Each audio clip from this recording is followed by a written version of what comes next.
Bom dia, gente. Mais uma vez, nós estamos aqui envolvidos no estudo das 10 leis da vida, o livro de Kalunga, as 10 leis da vida, pelo Espírito de Kalunga. Eu sempre menciono essas leis porque existe uma sabedoria muito grande em torno delas. Quando nós adquirimos o entendimento de como essas leis interagem em nossa vida, nós nos capacitamos de uma maneira surpreendente para superar as nossas dificuldades, a nossa ignorância. Nós estamos aqui no planeta para evoluir. E é sobre essa terceira lei que nós vamos falar agora, que é a lei da evolução. A primeira lei é a lei da unidade, em que nós somos únicos. A segunda lei é a lei da transformação, que foi falado no capítulo anterior. E nós vamos falar sobre a terceira lei, a lei da evolução. A Terra é um planeta que está hoje na categoria de provas e expiações. No estágio evolutivo em que a gente se encontra, nós estamos já ultrapassando essa fase e chegando na fase de regeneração.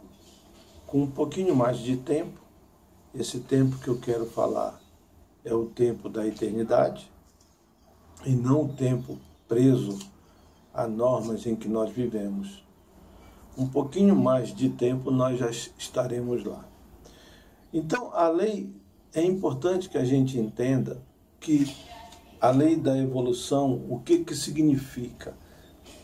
Tudo muda, mas não muda simplesmente por mudar. Existe um direcionamento cósmico nessa mudança. Existe uma inteligência superior nessa mudança, a quem nós chamamos de Deus. Essa inteligência, ela sabe muito bem o que está fazendo.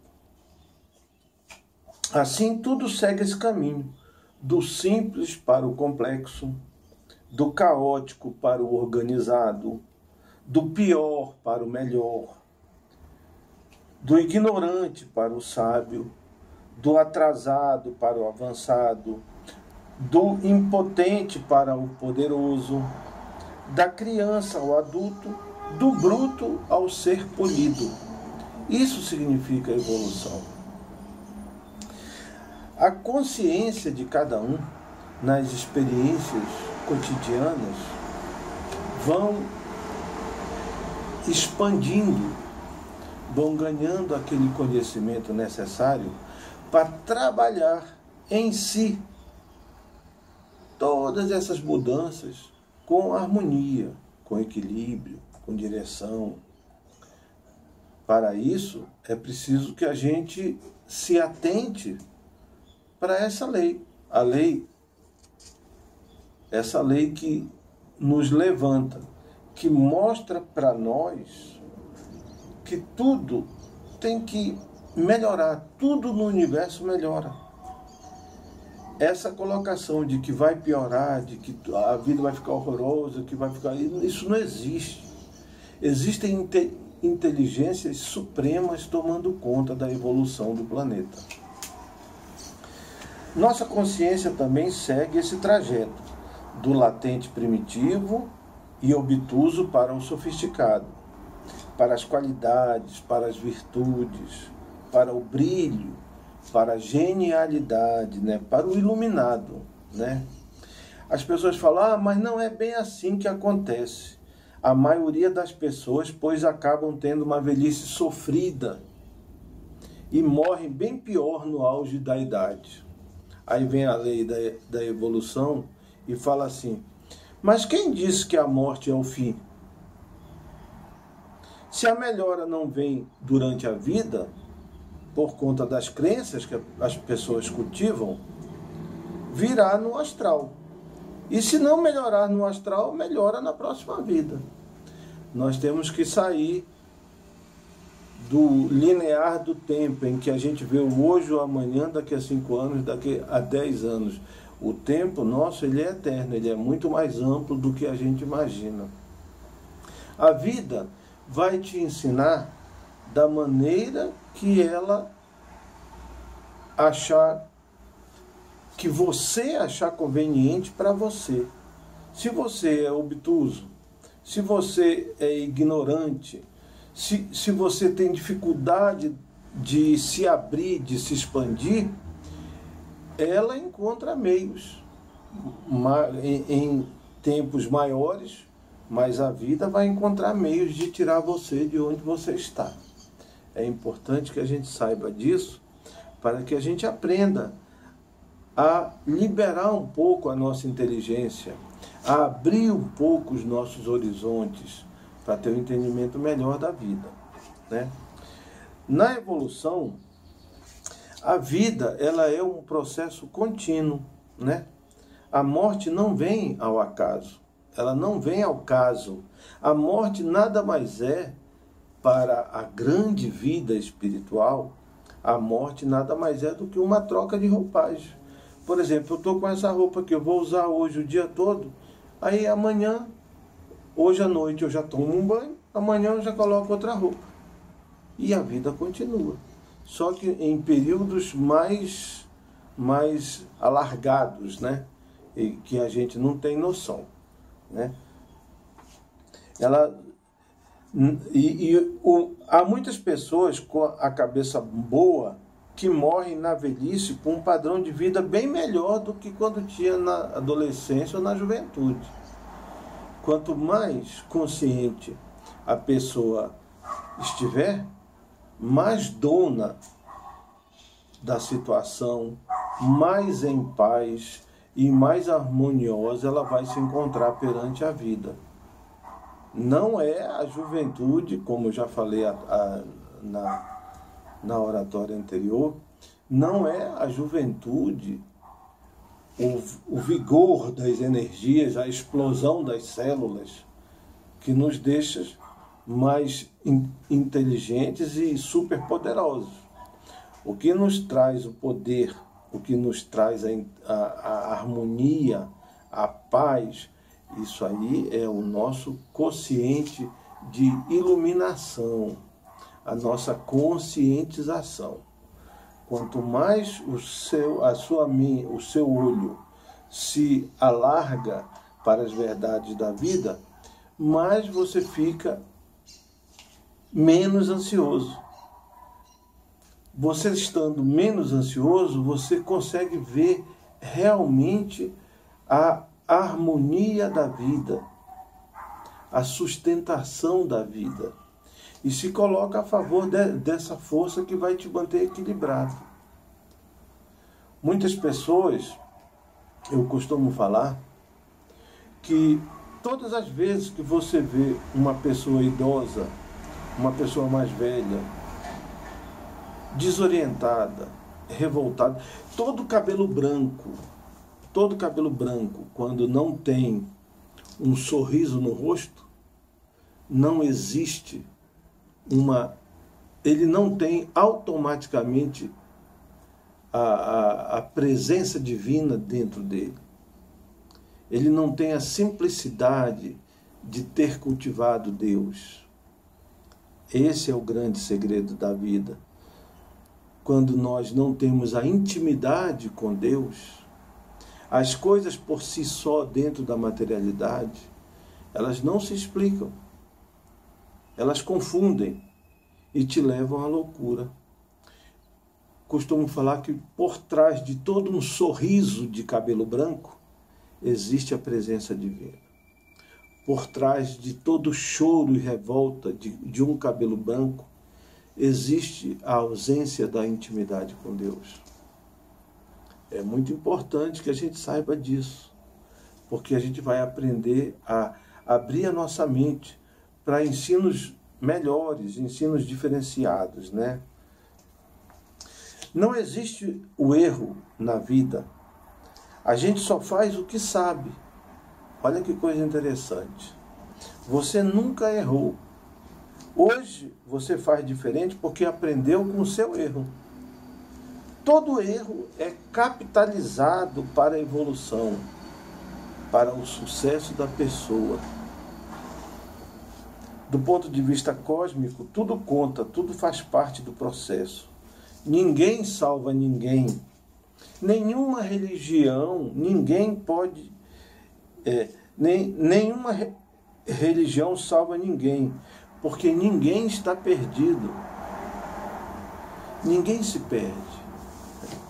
Está onde precisa estar, no seu caminho, no seu jeito, de acordo com o grau de consciência e da evolução dele. Evoluir é tomar consciência do que já é. Evoluir é tomar consciência do que já é. O que é para você só será para você. Já está escrito em você. Então, vocês já devem ter ouvido falar que nós nascemos com todas as potencialidades divinas em nós. Então, nós só temos que descobrir o que nós já somos. Eu não preciso de um poder superior, de um poder extrafísico para mostrar o meu conhecimento, a minha sabedoria, as minhas virtudes, porque elas já estão dentro de mim. Eu só preciso aprender a descortinar, a tirar o véu daquilo que eu preciso saber, que está em mim. Para de brigar com você porque acha que o outro está melhorando e você não. É muito interessante isso. Quando você se compara, o que faz e quer fazer do jeito do outro está fantasiando e indo contra a lei da unidade, da vida segundo a qual tudo é único. Essas leis, à medida que nós vamos falando sobre elas, vocês vão perceber que cada minuto elas vão se interagindo, entrando uma na outra, porque todas as leis universais, elas trabalham juntas em nós ao mesmo tempo. Nós estamos falando de uma por uma, só para que a gente tenha uma noção de como elas interagem na gente. Quando eu me comparo a outra pessoa, quando eu quero ser, eu vou ser como aquela outra pessoa, vou fazer como aquela outra pessoa, você está abandonando o seu jeito de ser. Você está saindo da sua unicidade. Você tem a sua maneira de fazer as coisas. Você não vai perder aquilo que fez de errado. Apenas vai transformá-lo em algo melhor. É assim o processo de expansão da consciência, né? A única coisa que é inevitável na vida é a lei. Isso é muito importante.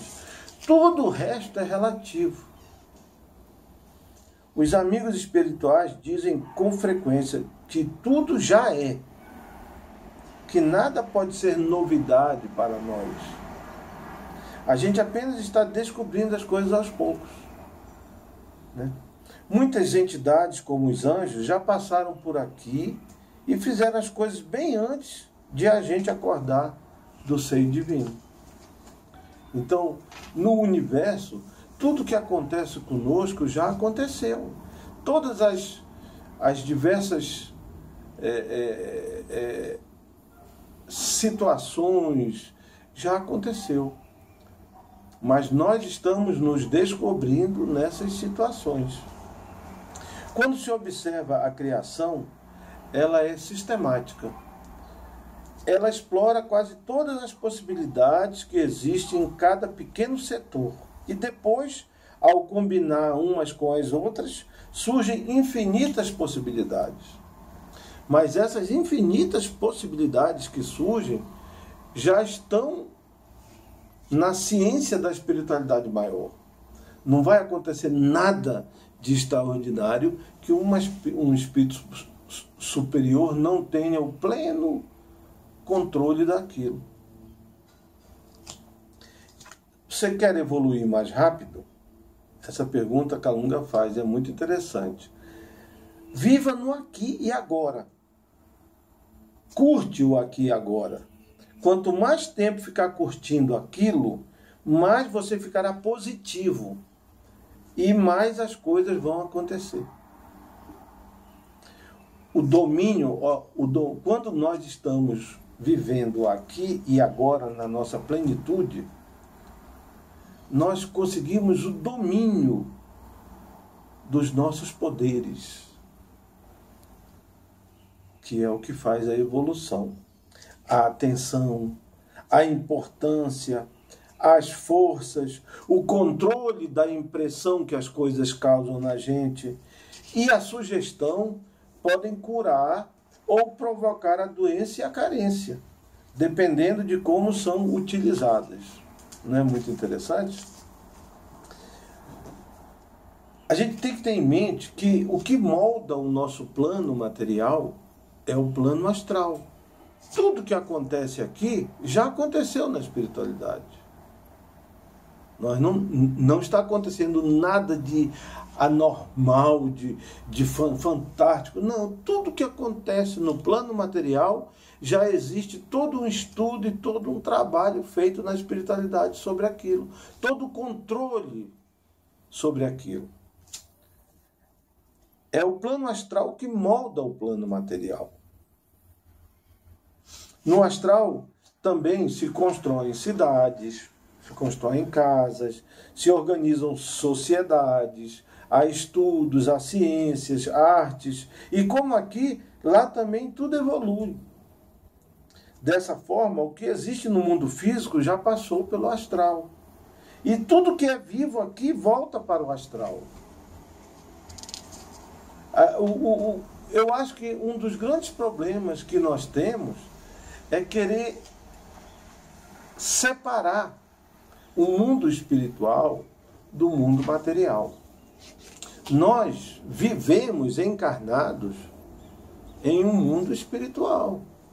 Eu não deixo o meu mundo espiritual lá para viver a minha vida de carne e osso aqui na Terra. Dentro do meu mundo material está inserindo o mundo espiritual, está aqui também. Eles muitas vezes estão nos ajudando, estão nos amparando, podem estar, através da nossa ignorância, estar nos obsediando, nos perturbando, nos levando à revolta. Mas os mundos estão juntos. Nós estamos, ao mesmo tempo, no mundo físico e no mundo astral. Por isso precisamos dormir. Olha essa colocação sobre o sono. Eu vou fazer algum dia alguma coisa, eu vou falar alguma coisa sobre o sono. Mas é no sono em que nós repomos as nossas energias. Por que é no sono que nós repomos as nossas energias? Porque no sono o nosso corpo espiritual sai, vai se abastecer na espiritualidade de energias novas que normalmente nós não cultivamos quando estamos encarnados, tão perturbados com a vida material. Então ele absorve aquelas energias, consegue ver a amplitude da vida e consegue se sustentar para restabelecer as nossas funções no outro dia. O sono é tão importante que Calunga fala uma coisa que é muito interessante. Ó. A pessoa pode passar 50 dias sem comer e sobrevive. Mas a pessoa não sobrevive sem dormir uma semana. Por que será isso? O sono ele é reparador. Eu já falei alguma coisinha pequena sobre a preparação para o sono, porque o sono ele restabelece o equilíbrio das distorções que nós observamos durante o dia a dia e queremos analisar sob o prisma da materialidade da vida. Queremos que a vida material nos explique coisas espirituais. Isso aí nós entramos em parafuso, ficamos loucos, aí achamos que o mundo está ficando pior, que as coisas estão saindo do controle, que a violência está aumentando. Não existe nada disso.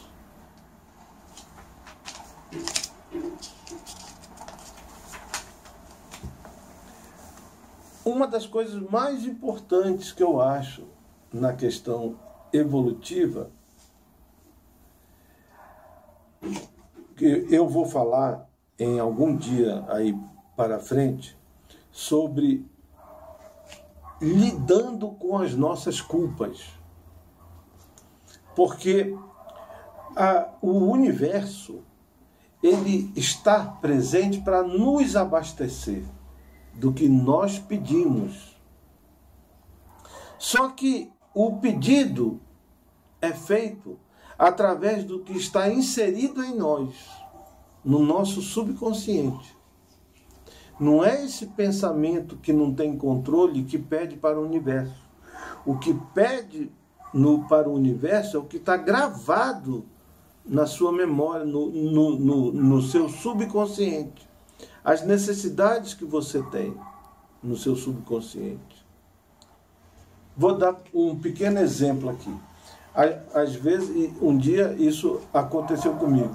Alguém me falou, Wanda, se eu te falasse que você ganhou na cena agora, o primeiro impulso que eu tive foi falar assim, será? Mas será que eu mereço? Ou seja, bastou essa palavra para que você tenha em mente que no seu subconsciente você diz que não merece nada. Você diz que não merece a fortuna, que não merece a sorte, que não merece o dinheiro. É o que está escrito no seu subconsciente, que foi a minha primeira reação. Muitas vezes a gente olha a riqueza, a gente é doido para ser rico. Mas a gente pensa, lá dentro de nós, fala, todo rico é malandro. Todo rico abusa das pessoas. Então, nós estabelecemos crenças internas. Nós vamos chegar na lei do crer ainda. Nós estabelecemos crenças internas que essas crenças que o universo vai nos responder. Ele vai abastecer essas crenças. Todo rico é ladrão. Todo rico rouba. O que eu estou dizendo para o universo? Que eu não quero ser rico porque eu não quero ser ladrão. Que eu não quero ser rico porque eu não quero roubar de ninguém. Que eu não quero ser rico porque eu não quero ser mau. E ele responde e te dá todas as condições para você não ser rico. Então é muito cuidado com o que nós estabelecemos em nosso subconsciente como crença. Que o universo ele atende às nossas crenças. Então Kalunga fala assim, querer não é poder. Muita gente quer muito porque acredita que não vai ter. Olha que coisa interessante. Tudo que você quer muito, na sua crença interior, você acredita que não vai ter. Quanto mais a pessoa acredita que não, mais ela quer. Quem quer muito é porque já tem um não dentro de si. Repare as pessoas que têm as coisas com facilidade. Elas não têm esse querer ansioso. Elas não fazem força para ter. Porque creem que já têm, que já são. Isso choca a gente, não choca? Então, tudo aquilo que eu quero, porque eu quero. No fundo, se você fizer uma análise dentro do seu subconsciente, você sabe ou você já tem consciência que não vai ter. Existem coisas tão interessantes, né, que a gente deve estar atento para estar falando. Uma vez eu ouvi uma palestra sobre a interação das forças divinas do mestre Saint Germain, uma palestra de reconstrução, em que ele fala que todas as vezes que nós dormimos, nós devemos, no processo de dormir, estar falando com o nosso subconsciente. Porque muitas vezes eu criei uma crença tão forte lá no subconsciente, e como nada na memória se apaga, aquela crença está firme e forte lá. Que nós temos que amenizar a função dela na nossa vida. Então, quando você vai dormir, você fala, não, olha, eu quero que o meu subconsciente saiba que eu não acredito naquilo que eu pensava mais. A riqueza é boa, eu vou fazer muita coisa boa com ela. Aí você vai sobrepondo as suas crenças já pré-estabelecidas, crenças novas, para que aquelas crenças vão perdendo a força. Porque, vamos falar algum dia para frente sobre a memória. Na memória, a nossa memória não funciona como computador, que você aperta e deleta e apaga tudo que você memorizou. Todos os pensamentos levam a certas atitudes que são gravadas. Quanto mais forte é o teor dessa atitude, é a impressão que essa atitude causa, essa força vai ser gravada dentro daquele quartinho. E todas as vezes que nós acionarmos aquele pensamento, esse quartinho vem à tona com toda a força que nós colocamos nele. Então, para que a gente amenize ou desestabilize aquela estrutura negativa que nós criamos, nós temos que sobrepor crenças novas, crenças mais verdadeiras. Isso é um processo dificílimo, porque nós temos que fazer isso dioturnamente. Nós temos que usar o que Augusto Cury fala, que é o sistema DCD. Nós temos que duvidar, criticar e determinar. No caso do exemplo citado da fortuna, quando eu falo, mas por que eu falei que eu não mereço? Eu mereço sim, eu estou duvidando. Eu mereço sim. Aí vou criticar agora. Deus me dá tudo que eu quero. Eu mereço, e eu preciso, e eu quero. Isso aí é importante para mim. Isso vai movimentar novas forças em mim. E determinar. Assim, não, a partir de hoje, que a fortuna venha, que eu vou ter direção correta para ela. Mas isso não é fazer uma vez. Você vai fazer milhões de vezes em cima daquelas milhões de vezes que você já fez errado. Aí o pensamento certo vai quebrando, vai tirando a força daquela crença que você solidificou errada. Aí vai até que você consegue estabilizar e o universo continua na sua automaticidade, fornecendo a você aquilo que você pede, no seu subconsciente. Então, quem quer é porque sabe que nunca vai ter. Então, quando eu relaxo, eu quero, o que eu quero. Não. Eu estou aqui passando por um aprendizado e eu vou ter aquelas coisas que é necessário e elas virão para mim. Eu sou filho de Deus, Ele me ama tanto quanto ama vocês. Ou seja, todas as condições que eu preciso, Ele vai me dar. Então, quando eu relaxo, eu começo a tomar conta das forças interiores que eu tenho para superar aquela dificuldade. Portanto, quer que a coisa flua, quer as realizações, pare de querer tanto, pare de esperar, pare de forçar, pare de ficar na expectativa, pare de se cobrar, relaxe, abra a mão para que ela se encha de ar. Se eu quiser fechar a mão para agarrar o ar, ele vai sair pelas arestas, pelos buraquinhos. Se eu quiser ter todo o ar que eu preciso, eu abro a mão, que a minha mão se enche de ar de novo. A gente tem muita dificuldade de perceber essas interações da vida em nós, né? Então, tem várias crenças comuns, várias crenças assim, e Calunga sempre faz algumas perguntas que são crenças comuns. Aquela crença comum. Aquela pessoa fez isso, fez aquilo, por isso precisa pagar. Aí vem a lei da evolução. Não é errado errar. Todos só fazem o que sabem, no seu devido grau de evolução. Do ponto de vista da espiritualidade, não há erro, mas aprendizado. O que as pessoas chamam de erro, na verdade, é uma tentativa de acertar. Ela está tão somente na ignorância. Então, não existe, não é errado errar, porque é através dos nossos erros que nós aprendemos. Aí a pessoa faz aquela outra pergunta, a crença comum, isso é meu karma. Fazer o quê?